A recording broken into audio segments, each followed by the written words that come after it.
નમસ્કાર મિત્રો, આજની આ ખાસ પ્રસ્તુતિમાં આપણે પ્રાચીન કેન ઉપનિષદની એક એવી અત્યંત રોચક અને પ્રખ્યાત કથા વિશે વાત કરવાના છીએ ને જે સાંભળીને તમે પણ વિચારમાં પડી જશો. ખરેખર આ એક એવું અદ્ભુત દર્શન છે જે સંપૂર્ણ સત્તા અને અસીમ શક્તિના આપણા ભ્રમને સાવ તોડી નાખે છે. આપણે ઘણીવાર જોઈએ છીએ કે જ્યારે કોઈને મોટી શક્તિ કે અપાર સફળતા મળે છે ત્યારે અહંકાર કેવી રીતે તેમના પતનનું કારણ બને છે, ખરું ને? બસ આ જ વાત આ કથા ખૂબ જ અદ્ભુત રીતે સમજાવે છે. તો ચાલો શરૂઆત કરીએ. હવે આ આખા વિશ્લેષણમાં આપણે એક એવા રસપ્રદ બ્રહ્માંડીય રહસ્યની ચર્ચા કરીશું જેની શરૂઆત દેવતાઓ અને અસુરો વચ્ચેના એક ભયંકર યુદ્ધથી થાય છે. આ મહાસંગ્રામમાં દેવતાઓનો ભવ્ય વિજય થાય છે, પણ આ શાનદાર વિજય પછી તરત જ જે ઘટના ઘટી એ ખરેખર આપણને સૌને વિચારવા મજબૂર કરી દે એવી છે. જુઓ, અહીં સૌથી રસપ્રદ બાબત તો એ છે કે દેવતાઓમાં અચાનક જે અહંકાર આવી ગયો હતો ને તેને આ કથા બરાબર પકડે છે. દેવતાઓ તો જાણે સંપૂર્ણપણે ભૂલી જ ગયા કે ભાઈ આ વિજય કંઈ તેમની પોતાની તાકાતથી નહોતો મળ્યો. આ તો પરબ્રહ્મની પરમશક્તિનો પ્રતાપ હતો. પણ અહંકારમાં આવીને તેમને એવો ભ્રમ થઈ ગયો કે જાણે આખી દુનિયાના સાચા સ્વામી તેઓ જ છે. આ વિજય અમારો છે, આ કીર્તિ અમારી છે, બસ આવું જ કંઈક ઘમંડ તેમનામાં આવી ગયો. અને પછી શું થયું ખબર છે? દેવતાઓના આ જ અહંકારને તોડવા માટે પરમશક્તિએ અચાનક જ એક અકલ્પનીય અને વિશાળ યક્ષ સ્વરૂપ ધારણ કર્યું. આ સ્વરૂપ એટલું તો તેજસ્વી અને રહસ્યમય હતું કે પોતાની જાતને આખા બ્રહ્માંડના માલિક માનનારા દેવતાઓની છાવણીમાં અચાનક જ ભય અને મૂંઝવણનું એક મોજું ભરી વળ્યું.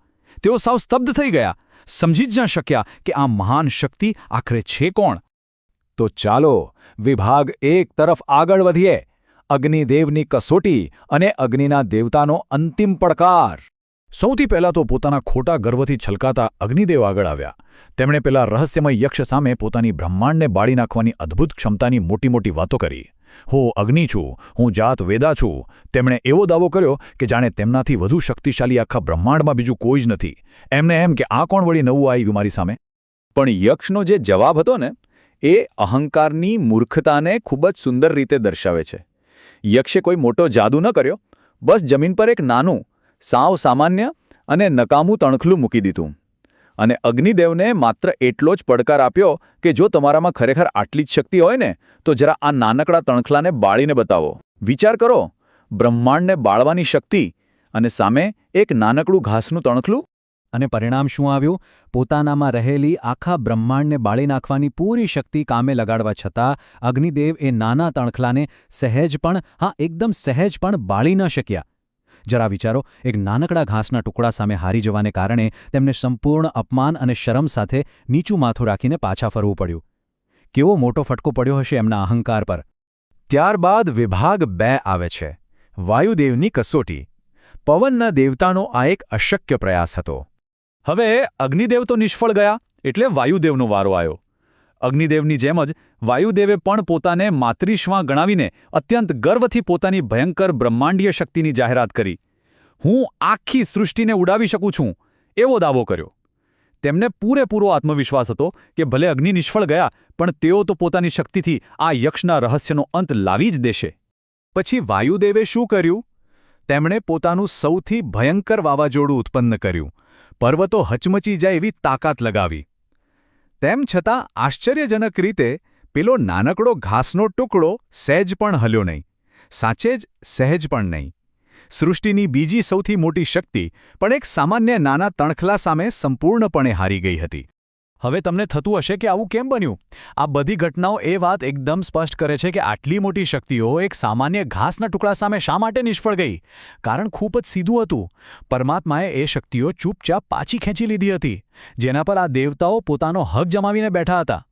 તાકાત તો પરમ શક્તિની હતી, દેવતાઓની નહીં. ચાલો હવે આગળ જોઈએ. વિભાગ 3, ઇન્દ્રદેવનો પ્રયાસ. દેવોના રાજાની આ સત્યની શોધ હતી. જ્યારે પ્રકૃતિની બે સૌથી મોટી શક્તિઓ હારી ગઈ પછી દેવોના રાજા ઇન્દ્ર જાતે તે રહસ્યમય યક્ષ પાસે ગયા. પણ અહીં એક મોટો તફાવત હતો. ઇન્દ્રદેવનો અહંકાર હવે સંપૂર્ણપણે ઓગળી ચૂક્યો હતો અને તેઓ પૂરી નમ્રતા સાથે ત્યાં ગયા હતા. અને એમના આ જ નમ્ર ભાવનાના કારણે તે રહસ્યમય યક્ષ ત્યાંથી અદૃશ્ય થઈ ગયા અને તેમની જગ્યાએ જ્ઞાનના દેવી માતા ઉમા પ્રગટ થયા, જેથી તેઓ ઇન્દ્રને આ અદ્ભુત સત્યનું જ્ઞાન આપી શકે. માતા ઉમાએ ઇન્દ્રને બહુ જ ઊંડી વાત સમજાવી. તેમણે કહ્યું કે દેવતાઓ પાસે જે કંઈ પણ હતું, તેમનો શ્વાસ, તેમનું મન, તેમની અસીમ તાકાત, આ બધું જ માત્ર ને માત્ર પરમાત્માએ આપેલી એક ઉધાર ભેટ હતી. એમાં એમનું પોતાનું કંઈ નહોતું. અસુરો સામેનો વિજય દેવતાઓનો નહોતો, પણ તેમની મારફતે કામ કરતી એ પરમ શક્તિનો હતો.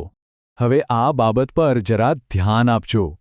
અહીં ઉપનિષદનો મુખ્ય દાર્શનિક સાર આપણને આપણી પોતાની માલિકીના ભ્રમમાંથી બહાર કાઢીને નક્કળ વાસ્તવિકતા તરફ લઈ જાય છે. આપણી પાસે જે કંઈ શક્તિ અને વિજય છે એ આપણી પોતાની સર્વોપરિતા નથી દર્શાવતી, પરંતુ એ તો પરમ શક્તિ દ્વારા ઉછીની મળેલી ભેટ માત્ર છે. આપણે તો માત્ર એક માધ્યમ છીએ. અને છેલ્લે વિભાગ 4 તરફ જઈએ. અંતિમ શીખ, જે આપણને સમજાવે છે કે નમ્રતા જ અસલી શક્તિ છે. જો આ પ્રાચીન અને રોમાંચક બ્રહ્માંડીય કથાને આપણે આજના માનવ જીવન સાથે જોડીએ તો આ તણખલાનો પ્રયોગ સંપૂર્ણ રીતે એક જ વસ્તુ શીખવે છે. તે એ છે કે ભલે જીવનમાં ગમે તેટલી સંપત્તિ મળી જાય કે ઉચ્ચ પદ પ્રાપ્ત થાય, અહંકાર કરવો એ મોટી મૂર્ખામી છે, ખરું ને? કારણ કે જ્યારે ખરેખર કપરો સમય આવે છે ને, ત્યારે પ્રકૃતિ કે પરમ શક્તિના સાથ વિના એ તમામ તાકાત એક જ ક્ષણમાં નિષ્ફળ જઈ શકે છે. નમ્રતા વિનાનું જ્ઞાન કે શક્તિ સાવ નકામા છે. તો મિત્રો, પ્રાચીન કેન ઉપનિષદની આ સુંદર પ્રસ્તુતિ આપણને સૌને આપણી પોતાની શક્તિના સાચા સ્ત્રોત વિશે વિચારવા માટે એક મોટો પડકાર આપે છે. અંતમાં અહીં એક બહુ ઊંડો પ્રશ્ન ઊભો થાય છે. જરા વિચારજો, જો આપણી સૌથી મોટી સિદ્ધિઓ અને શક્તિઓ માત્ર ઉધાર મળેલી ભેટ જ હોય, તો જ્યારે આપણને સમજાશે કે સાચી શક્તિ ખરેખર કોની પાસે છે, ત્યારે આપણા આ નાજુક અહંકારનું શું થશે? વિચારવા જેવું છે ને? ચોક્કસથી વિચારજો.